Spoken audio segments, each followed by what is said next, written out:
Hi, this is Scott Garibay, and today I want to talk about Dungeons & Dragons, and I want to talk about Makenzie de Armas's declared new D&D canonically autistic character, Austeria.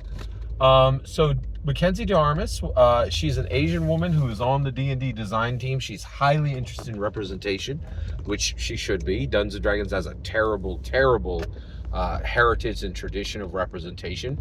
It has exactly the problem of the U.S. presidency. We've had 44 white males who have been president. We've had like 6 or 7 white males in a row who are the D&D design lead. So Makenzie de Armas is almost certainly on the short list to break that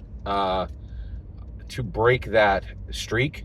I actually think that Chris Perkins and Jeremy Crosser should be demoted to senior designers, and Makenzie de Armas should be immediately made the singular game architect, the design lead for Dungeons & Dragons, so that Dungeons & Dragons has its first design lead.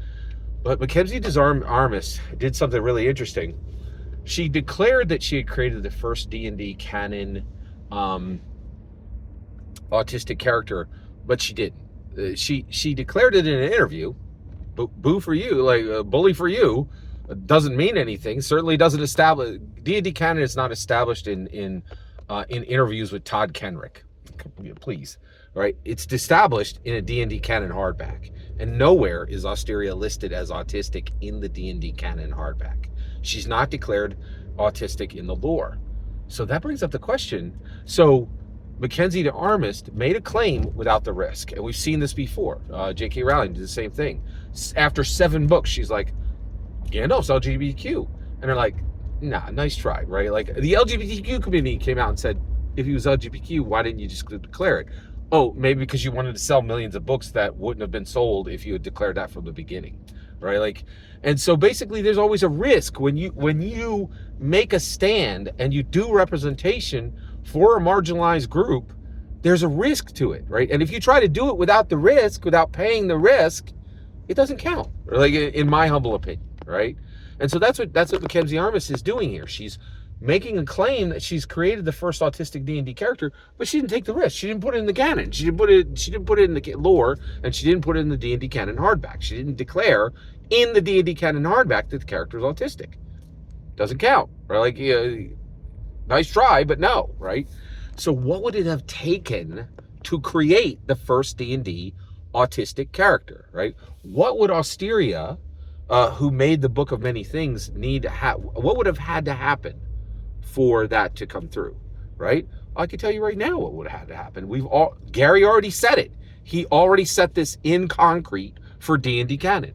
We have characters that can be diagnosed as autistic from a time when the term autism is defined, right? Who are these characters?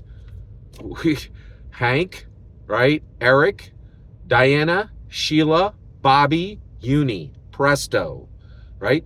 That cavalier, that fighter, that ranger, right? That thief, that acrobat, right? Those D&D canon characters come from a time where autism is real, and so basically they came over on the Dungeons and Dragons roller coaster. Who's to say that was the first trip or the last, right? That same roller coaster could have brought over someone, and you could say Austeria comes from Racine, Wisconsin. She was diagnosed as autistic, and she was sad, and she went for a roller coaster ride to cheer herself up, and found herself in the realm of Dungeons and Dragons, and that autistic person found herself in the realm of Dungeons and Dragons, and then she became a princess of the realm, and then she became a paladin, and then she found the Medusa Ulweir, and that's how she's the first canon D&D canon autistic character. And we're telling you she's autistic because she comes from a time when it was diagnosed by a doctor, right? Not just declared by Makenzie Armas saying, if I take a few of my autistic properties and I slap them on this D&D character, now they're autistic. That's not how autism works. A lot of people portray autistic behaviors, autistic traits, autistic attributes who are not autistic, right? Just having a pile of autistic properties does not make you autistic, right? And Makenzie Armas is not capable of diagnosing that, right? But she could declare in the lore, in the D&D canon hardback, this person came from Racine, Wisconsin, where a doctor diagnosed her as autistic, and then she found herself in the D&D realm. Guess what? Going between realms doesn't make you lose your autism, right? And she is canonically done D&D canon autistic character the first.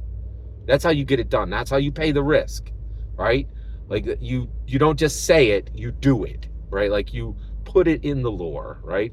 And I appreciate Makenzie's attempt to establish representation. But if you're going to establish representation. Don't try to claim it without paying the risk, without paying the narrative price, without paying the popularity price, right?